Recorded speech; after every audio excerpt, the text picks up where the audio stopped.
We've had people double their salary in 12 months. Who wouldn't want to double their income in 12 months? It's possible if you're coachable. It's possible if you're willing to get immersed. It's possible if you're willing to go on a mission for yourself. And so that's the one thing I brought to the game. I was willing to go on a mission on behalf of myself, to advocate for myself. And the old saying is, when the student is ready, the teacher will appear. Hi, I'm Walter Bond, former NBA athlete, Hall of Fame motivational speaker, and business accelerator. And I'm Antoinette Bond. I'm a real basketball wife, a mom, I'm a business owner, and a business acceleration coach. And this podcast is for business leaders, entrepreneurs, or anyone who's trying to get to their next level and just needs more support in business. Welcome to the Huddle.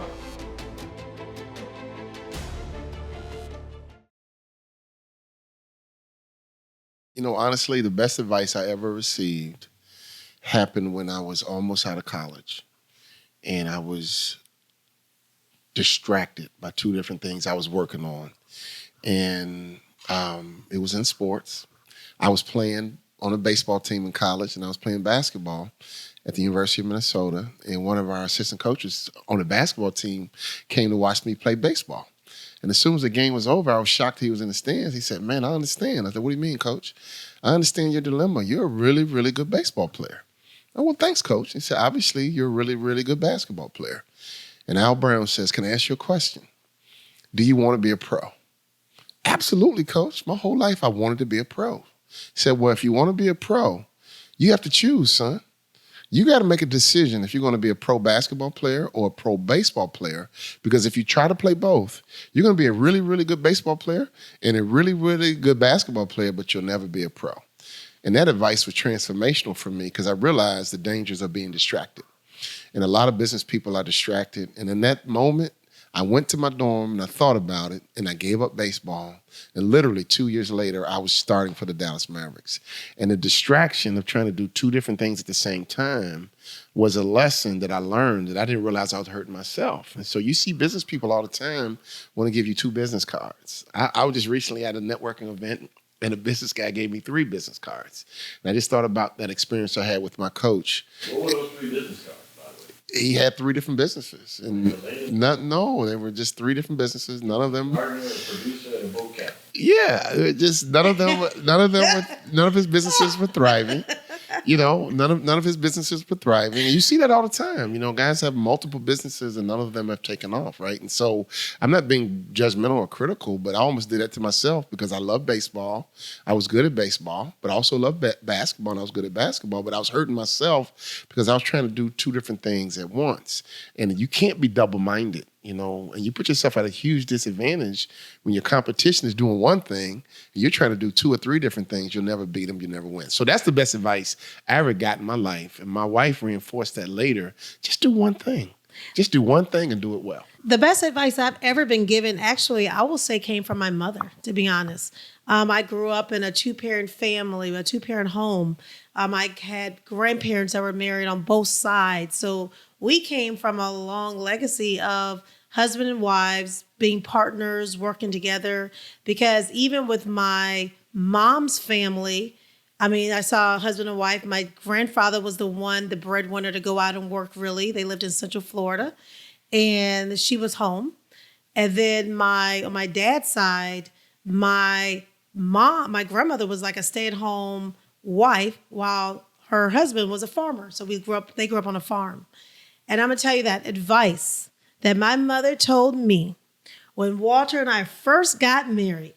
I mean, and I'm going to tell you, when you get married, and I tell anybody this, when you're dating someone, it's like all fun time. It's like fun, fun, fun. And I am convinced the moment you say I do, all things come at you, every challenge you can even imagine. It's like the honeymoon ends real quick. And I remember we had just moved to Minnesota. And we were having some type of what we call it, like what kind of fellowship? We were having fellowship. It was a very strong fellowship, is what we'd call it. That sounds nice. It was fellowship. Nice. It was like we were beefing. Fellowship. Better known as an argument. Better known as an argument. It was an argument. Do be clear. And I remember this point because he was still, working, playing basketball, trying to figure that out, and where was he going next. And he actually was like, you know what? You need to go back home to your parents. And I was like, what? Go back home? What you talking about? And I remember I called my mom. And my mom said, I was like, Mom, you know what? Got married. And he actually told me I need to go back home. Like, he needs to focus on work and like kind of I'm a distraction. And I'll never forget her advice to me was like, she goes, you go back and tell him if anyone leaves the house, it's actually him. And I remember when she said that was such an amazing moment for me because it made me realize that, you know what, no matter what was happening, that I was going to stay. That leaving the family dynamics, being separated, being divorced, that was my moment that was like, I'm not leaving. I'm not going anywhere. And I think that really helped shape my posture as a wife and as a mother and as a partner, that I know that, you know what, she gave me the confidence and the wisdom to be fixed. Because mind you, I mean, she and my dad, they were married about 40-something years before she passed away. So I would say that advice on its own, it was revolutionary for me as a woman. I love how things with the universe always comes back. And it kind of, I see where we get this advice and it always comes back again and again and again to me until we prove it. And we prove that we've really grown into the next level. Because that story you tell, and you said when we first started our business, you were doing like a lot of stuff. You were there every day, just like basically like a juggler, juggling, just doing all this stuff. And then you said to me, like, you want to be a motivational speaker. And I remember I said to you, it was like, okay. And now at this point, I had already taken a job. I was doing pharmaceutical sales because, we were in transition. So we're in a transitional phase. We had just closed down Gymboree. I was doing pharmaceutical sales, make sure we had benefits, the glorious benefits that we all strive towards. And you were discovering what you want to do for your next. And the same thing came back up. You were doing all this stuff again. And I'm so thankful that honestly, and that advice about doing one thing I actually got from my dad. Because even when we said we were about to do Gymboree, he was like, why? Walter's a basketball player. Why are you opening a business? Like, you need to focus on you need to focus on his basketball career. And we saw how being distracted, Gymboree, heck, we had all kind of people running Gymboree, to be honest. And so it's amazing, those life lessons, they come back. They do. And if you remember, I was struggling. I had 3 different things going and nothing was flourishing. And you're right. When you initiated the conversation, actually, I think you appreciated that I was working hard. But again, I was distracted doing a bunch of different things. And when you initiated that conversation, it brought me back to that conversation with Al Brown. And you were like, look, I can't help you do 3 things. I was liquidating Walmarts. I was doing network marketing. You were doing the Timberwolves. Yeah. I had a bunch of hustles and you were like, do one thing. And I was like, here we go again, right? And I almost fell into the same trap. So thank you for that. And that one thing became motivational speaking, right? And that one thing has been transformational for us. And so that is why it is so important for anyone who wants to be a peak performer. It is mission critical for you to get locked in on that one thing. And here's the problem though. You got to give up something you love, right? So it's not about what you love more. I love baseball, right? I love the network marketing. I loved it, but I had to give it up because that number one thing of being focused on that one thing is the only way you can be elite. And so you have to make a decision. What is your one thing? As soon as you make it that one thing, trust me, you're well on your way to becoming elite. So going from being a basketball player and life after basketball was scary. It was exciting because we had a plan and Antoinette and I both wanted to be very successful. And we were confident that we can have success in business. And I talked Antoinette into moving back to Minneapolis because I played college ball there. And when I got recruited out of high school, we got sold on, hey, man, when you're done playing ball, you can do well here in the Twin Cities. And it was true. I got hired by the Timberwolves and I broadcasted on radio back in the Kevin Garnett era. And I did sideline reporting. But I didn't love broadcasting. It was okay, even though I was a communications major.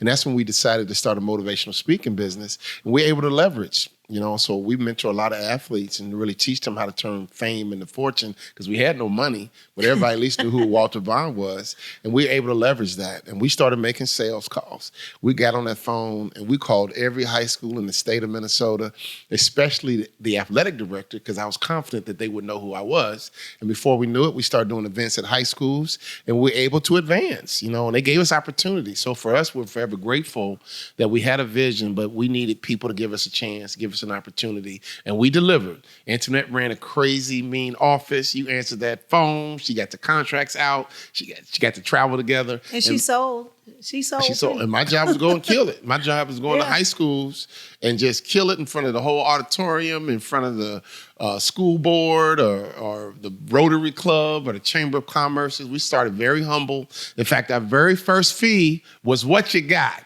That was our very first fee, and we were able to grow that and develop that into a global training and development company. Now Antoinette's a big-time coach. So starting out in the Twin Cities was a great opportunity, and we were able to leverage my basketball career and just get an opportunity. And I learned in business, if you can just get someone to listen, right? And we got people listening to us and our story and what we could do for them, what kind of problems we can solve. And they gave us a chance and we delivered. And so to speak, the rest is history. And so in life, you need opportunities. You need someone to give you a chance. But when you get that chance, you got to be ready and you got to deliver. And I'm proud of us that we got opportunities, we got the chances, but we delivered. And as a result, we kept getting more opportunities and more chances. Our fee increases, our opportunities changed. And then we got into that corporate marketplace. And so I owe a lot to the opportunity in the Twin Cities that really gave us a huge lift and gave our company and our business a chance. Life in Minneapolis, honestly, it's a small community. I think that's what made it a good place to kind of launch our business because it was easy to navigate because people knew each other. People, if we worked and sold at one school, it was easy to get a name and call the next school and say, hey, Dick told me to call or Bob told me to call. And I think, and I credit you for this actually, although, I went to Minneapolis. I grew up in Miami. And at the time, leaving Miami in the 80s, I didn't want to go back to Miami. So when you said, let's go to Minneapolis, I was all game. Because even I went to college in Washington, D.C. I was tired of hearing sirens and all the chaos of living in those kind of areas. So Minneapolis was it was emotionally warm, frigidly cold. Be clear, it's a cold city, but the people were so warm and inviting. And the fact that people knew you as a basketball player, you're a gopher, it really made it made access super easy because people were familiar with who you were. So when we were making sales calls back then, it was cool because we were like, oh yeah, Walter Bond the Gopher. And it was like, oh yeah, Walter Bond the Gopher. Well, he's a motivational speaker now. And I remember actually when we first started, our first message was called No One Can Stop You But You. And I remember when we came up with that title, I remember when we came up with what the topic was at that time, the topic was really telling your story about coming off the bench and still making it to the NBA, which for me, that was like an amazing story because you really don't get to see that a lot. In sports, most of the people you see that make it in sports, well, they were normally super duper great in high school. They were starting on their college team. They may have been like a McDonald's All-American. So their pathway was pretty much set and paid for them. But when I met you and knowing your story, it was like, wow, this man came off of the bench in college and worked his butt off, had the work ethic and the discipline that was required to get to the next level. And to see that because you were prepared and ready, the doors opened. And that's what I encourage people a lot of times now. You have a dream, you have a goal. Well, are you preparing for the open door? Because a lot of times people say it, but they're not preparing properly. So when that door opens, they're ready. And you were that person, baby. Well, thank you. Business in South Florida is so different than it was in Minneapolis. Think about it. Remember when we moved here? When we got here, we were like, oh my God, we're like on vacation. I remember we were on vacation because in Minneapolis, when we were there, it's a very working corporate environment. Everybody works. That's basically you work or you taking your children to aftercare activities or playing baseball, all these different sports. So your life is seriously driven by work and after school activity with your kids. Those are the two things that you did every week, every day. We get to South Florida. Oh my God, we're in like play zone. We got here and we were like just kicking it. We were kicking it, living our best life, having so much fun, just like going out to eat, going to activities, hanging out with people, just really developing our network here in South Florida. And then we recognized like, dog, wait a minute. We were so distracted that we saw where our business had started to kind of suffer. And at that moment, we recognized like, shoot, we had to lock back in and get refocused. And I would say just really refocus, because one thing I find and discover, whenever you find yourself off track with anything, you really got to stop and go back to the basics. And that's what even in my coaching, when I'm working with even when I lead different organizations, I always say, you know what, let's go back to the fundamentals. Let's go back to the why of a thing. Why was the organization founded? Why did you start your business? Why do we do the things that we do? So it's important that no matter whenever you get off track, you always got to go back to the why, back to the fundamentals, back to the basics. And we had a great opportunity. We had to go back to the basics. And back to the basics in our industry was simple. Get on the phone and start telling people what we do and how we can serve and how we can help them. When I think that's why we're so passionate about training and development, because we both know what's possible for someone if they believe, but also you have to get coached, right? And so when I go and speak and do coaching and consulting, I don't brag about me. Because I know I had support. I had a lot of people that sold into me, built my confidence, taught me how to play basketball, gave me support when I almost quit, literally, And so when I think about our journey in life, I mean, there's so many things that we learned. One, you have to have a vision, and two, you have to be on a mission, because if you're on a mission, when you have those setbacks and adversity, you don't quit. But a lot of people just have an idea. It'd be nice if I became a lawyer. It'd be okay if I became wealthy. But no, you got to get on a mission. And we got on a mission in sports, and we got there, and it really taught me what's possible if you get on a mission, stay on the mission, and get support along the way. And so that's what we do now with our company. We help companies get on a mission. We help individuals get on a mission, and we coach the heck out of them. I just got off a coaching call. I'm so excited for our client out of Madison, Wisconsin, because we taught them everybody's got to own something. When you're in the room and we're trying to get to a certain destination, and we had a session today, we call it Me and We, right? What am I going to do and what are you going to do? It's called Me and We, and we built our company on that, Me and We. What are you going to do? What am I going to do? And what are we going to do? Right. And I think smart companies have that mentality that you're accountable and you own your role because you're an impact player, but you also understand what we're going to do. So we call it Me and We, and just got off that session with the client. And I was so happy about the coaching session because I'm confident if they go back and execute it, they're going to get the results they want. And a lot of their problems are going to go away, because when I got coached, they were teaching me and I was a problem, to be honest with you. And I had to get out of my own way, and that's really taught me that I was sabotaging myself, although I didn't know it. For example, playing baseball and basketball at the same time. For example, not working hard in practice. For example, not really identifying my weaknesses and getting into the laboratory and transforming my weaknesses into strengths. The moment I matured and began to do it, my growth was exponential. And so we see that now with our coaching clients. We've had people double their salary in 12 months. Who wouldn't want to double their income in 12 months?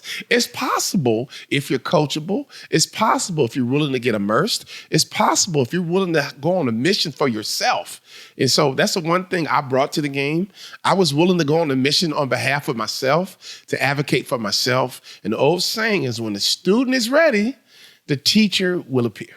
Well, Minneapolis is very corporate, right? You had a corporate environment. And when you're in a corporate environment, you have responsibilities because you have a boss and you work for somebody else. When you get to Florida, this is very entrepreneurial, right? And so we would see people out and about, and they kind of came to Florida with their money, so to speak.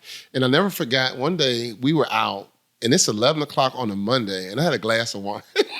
And I was just like, wait a minute, why do I have a glass of wine in my hand on Monday morning? This would never happen in Minneapolis. And we started seeing our revenue dip a little bit. And it was like, oh, shoot, what are we doing? So when you change environments and change cultures, you got to be careful, because Minnesota was very different than Florida because, again, Minnesota is very corporate driven. You go to bed, you wake up, you work hard. The restaurants are jam-packed at like 7 a.m. with breakfast meetings. Down here, people kind of get going like 10 or 11, and, they go later, though. I mean, restaurants, they're still sitting at 10, 11, 12 o'clock. Minneapolis, 9 o'clock, everything's shut down because everybody's got to go to work in the morning. So very different environment. We made the adjustments. The beauty of it in Minnesota is very corporate. Here's very entrepreneurial, right? And so you're around people that have made gazillions of dollars. And so it's just a different environment. You know, I think both benefited us, but being here in Florida, you're around the business leader and not the employee. And I think from a vision standpoint, from a conversation standpoint, from just a possibility standpoint, you're seeing these big yachts, you know, and, you know, Minnesota had 10,000 lakes, but you saw boats. You're down here in the ocean, you see some boats, but you see a whole lot of yachts. Right. And I'm like, man, some of these yachts are these commercial vessels? No, that's a private boat, and that's the owner of so-and-so. Like, what? That's the owner of like, that's not a commercial vehicle or vessel. Yeah. That's a personal yacht. That's crazy. So just a different environment. And down here, man, the limitless possibilities are very visible. But I think it was good for us to get our start in an environment like Minnesota because I never had a job, right? So at 32, 33, never having a job, transitioning out of sports into business, I needed Minnesota. It was a very friendly transition for me. People knew who I was. They liked me. They were patient with me. And when you get into that corporate environment and you've never had a job before, that was stressful, right? So I thought Minnesota provided the perfect transition point for me to really get my legs up under me as a professional. And coming down here, you know, 12, 15 years later and having some confidence about business and having a little bit of a name and some track record, I think served us well once we got here. And then I could sit down with an entrepreneur or a business leader or some of the residents even in our neighborhood and have an intelligent conversation and add value to it. I couldn't have done that, you know, 12 years prior, but because of the experience I had in Minnesota, I felt the confidence that I could sit down toe-to-toe with a millionaire, billionaire, and actually add value to the conversation and not sit there and be a taker and not be a giver, because a great relationship is going to be reciprocal. And I'm really thankful that because of our experience in a corporate environment, I was somewhat ready and confident to have those conversations with the incredibly successful people here in South Florida. You know, you always say that you never had a job before. And I'm always like amazed that you actually say that, to be honest, because I'm like, every time you work for a team, you had a job. You had a paycheck that was from an employer, which technically is a job. And so I will say this, because I know that's your position. I had a corporate background, so I had corporate roles. But as I look at, I mean, it's like the same dynamics are happening when you work for a company or even when you do sports. The same relationship dynamics, they still exist. You have a boss. You have a boss that you need to really like you. You need to have a boss that supports you, and that you have boss and you have an organization that you need to help lift up. You have a team of people that you need to help flourish and not be takers. I mean, honestly, it's the exact same dynamic. I think in the world of sports, I think it's a very inward type activity for sports, because I guess probably because you start by yourself and you're like can always be shifting, changing. Okay, you get to one team, oh, you get cut or moved or traded. Then you go to the next team. But at the end of the day, it's really the same employee dynamics that you need to have a boss who really likes you, vibes with you, and really want to promote you. That's who gets the big contracts. It's the people that, the boss, we really value the skill set they bring, so I'm going to promote them and give them and honor their gift. And I think the same thing happens in corporate America. And so I'm thankful that I did work in corporate America. I'm thankful that my first job out of college, before I even met you, I had gone through a recruiting process. Think about it. In corporate America, they call it recruiting, just like they do in sports. They recruit you out of college to come get a job. And I went through that process and got a job and went to a company that wanted me. And then I met you and they were like, oh, you're dating someone that plays for the Mavericks? You're out of here. And then that's when they transferred me to Nashville because they were shocked that I was actually dating a basketball player. It was like, wait, what you doing? No, I recruited you away from Dr. Pepper. Yes, you did. I wanted you more than Dr. Pepper. You did. And I picked you. and I will say this, that I get that now, right? That, being on a team in the NBA is almost just like working for a company. I understand that now at 55 years old. I did not understand that at 31, 32 years old, because I had never put on a suit, had a boss, and sat down at a cubicle and had somebody telling me what to do. from a work standpoint for 8 hours a day. So when you're playing NBA, for me, it was like just glorified high school almost. Like I'm still playing sports. So again, I understand it now that it is very similar. And I'm glad it's very similar because it really expedited the learning curve for me to be an impact and a resource in the business environment. But I was very insecure about it. I didn't know what I didn't know. And once I realized it's almost just like sports, that's when I began to flourish and thrive. But that was a learning curve for me. Because I would see people, even in Chicago growing up, I would see people with suits on downtown with briefcases. And I would look at them like, dang, man, that's like, wow, you're really corporate. I had such a respect for them, and I was just an athlete. And that's kind of how I saw it. But later on, I was like, you know what? Shoot, I learned a whole lot on my journey to the NBA. Because I wouldn't even speak to adults because I didn't think I had anything to tell someone who's an executive at a company. I remember you used to say that. I would speak at youth events, and the parents would be there, and they would say, man, my company needs to hear this. They do? Oh, yeah, my association needs to hear this message. Are you serious? And that's when my confidence soared, that I actually had tremendous value and something great to offer companies. Right? And I used to say that to you too. Once that light clicked on, and that's why I love mentoring athletes, because I can relate to having that little chism and like I was just an athlete and not getting like, wait, I was an elite athlete and I can totally teach these people how to be corporate athletes. Once that light clicked on for me, the rest has been history. And so that's why I love coaching, because you can help close the gap. You can help someone's mindset. You can help someone understand how valuable they really are. And I thank God for those moments when I was insecure, because when you're an NBA ball player, man, you're like freaking borderline narcissistic. And to have that moment of not being sure and not having confidence, I think has served me well, because now I can identify with someone who might struggle with confidence. I can identify with someone who might, not understand their value, right? And so having that moment and my transition, I think, has really given me the humility and the compassion for someone and the love for them to be able to coach them through whatever they're going through. Some of the lessons that I've learned in marriage has really helped us in business. I think one of the biggest things in marriage, when you get married, you really become two people who really work to become one.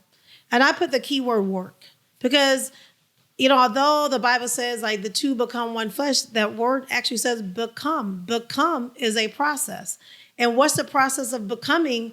It's like that becoming is an alignment, that coming together to get that like-mindedness, to be in alignment, to get to agreement with one another. And a lot of times we see in marriage that a lot of people, they get divorced. Why? Because they can never find a point of agreement. And I think one thing we've done well in business, and because we do work together, I think that has always been our point of agreement. We may not always agree on maybe how to do something, but I think we've always had the agreement in that, we're both determined and on a mission to make our business successful. How do we make our business successful? By helping more people. So I think that's one thing that's been really good for us. And I think about even what you were just saying in terms of, not being an employee or being a professional and not. I love that when we first started this business, that because I did come from the corporate background, that I was able to kind of encourage you, give you some type of influence, and let you know like it wasn't that big of a difference, and let you know that at the time, heck, the people in corporate America wish they had done what you were doing or what you had done. And so even today, as we talk to how we just had a friend on Ross, as I think about all the people in our industry that go out and motivate people and go try to inspire people, and they go tell stories that are sports stories after watching different games, I'm like, dude, you were there. You've been there and did the thing. People want to know what happened in the locker room. And that's why I'm always encouraging you, tell them the locker room story. Link the locker room to the boardroom. They go together. Because like you just said, the corporate athlete, corporate athlete, they're the same. I'm like, I wish you told more stories and kept it aligned with just the sports corporates, the parallel of the two. They go together just hand in hand, because people are trying to figure out how to win and win big. And they're trying to figure out that secret sauce.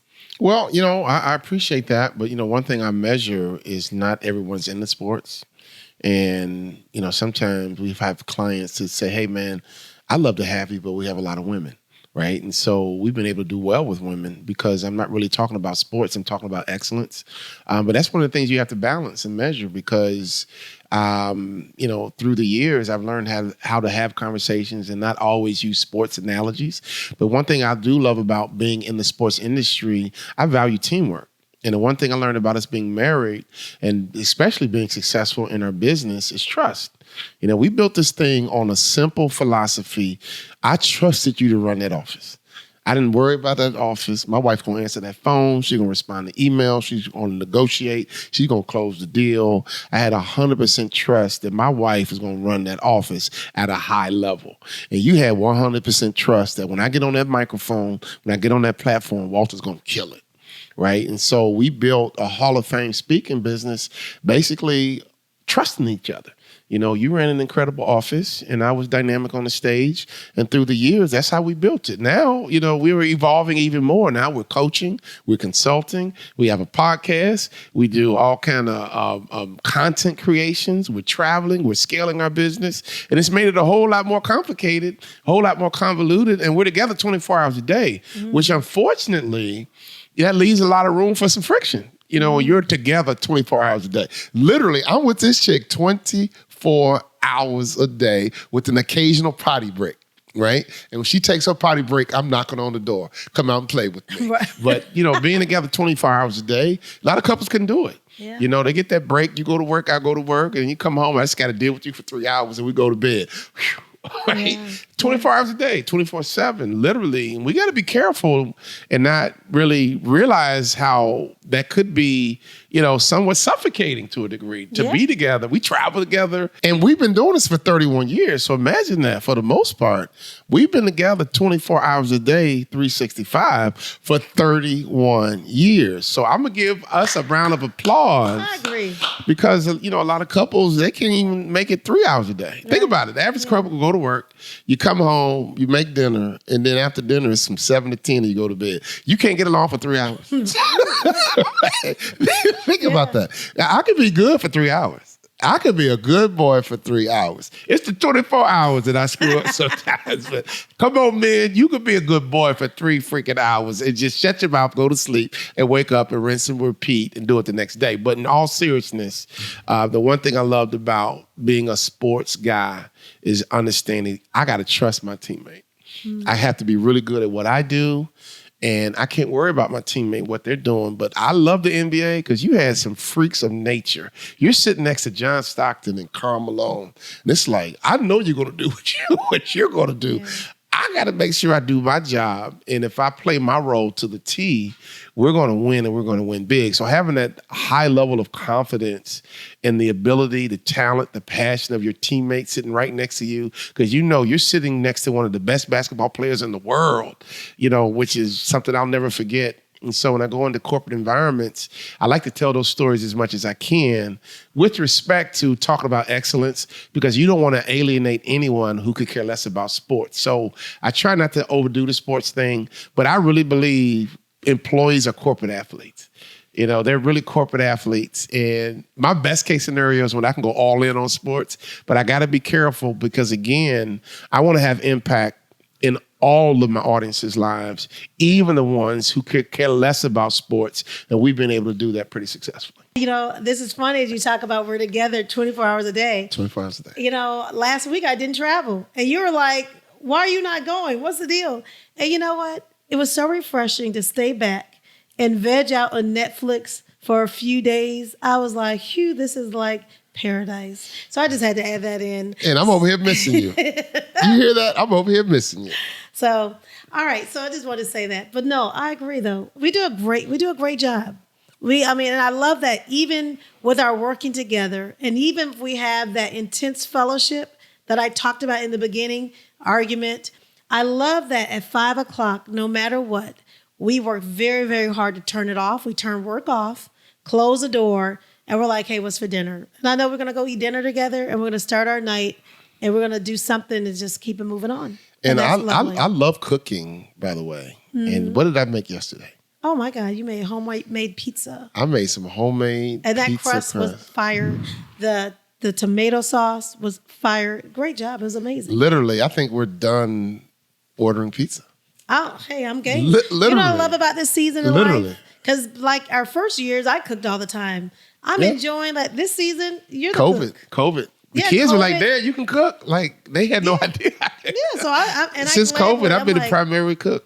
I'm like, gladly go forth, enjoy. Well, for me, I love cooking because it's a stress release. Yeah. You know, you work hard all day. You're carrying your clients' weight because we get really engaged with our clients, and we kind of carry some of their stress and burden for them.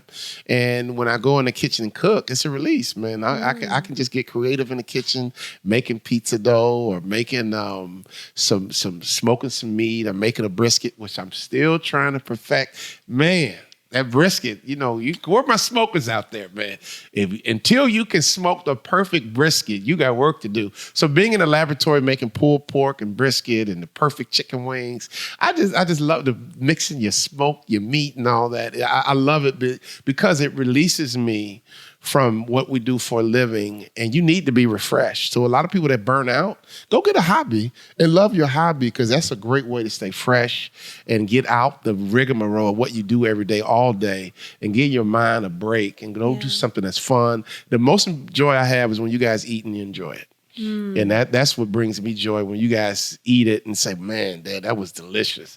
That just warms my heart. And that's really the payback for laboring in the kitchen and making a great meal. Well said. Thank you for tuning in and allowing us to share our lives and our journey with you.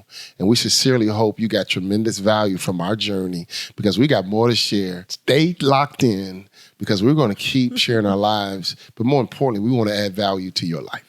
Well, Walt, I'm ready for some pizza. So let's go eat. I hope you have some more dough. I have some more dough. Yeah, Awesome. Absolutely. I'm going to do some deep dish, Chicago style, baby. Oh, I South cannot side. wait. Yes, All right. sir. Well, we Yes, about sir. to go. So thank you for joining us this week. And we'll see you next week. So make sure you tune in to the Huddle. Cut.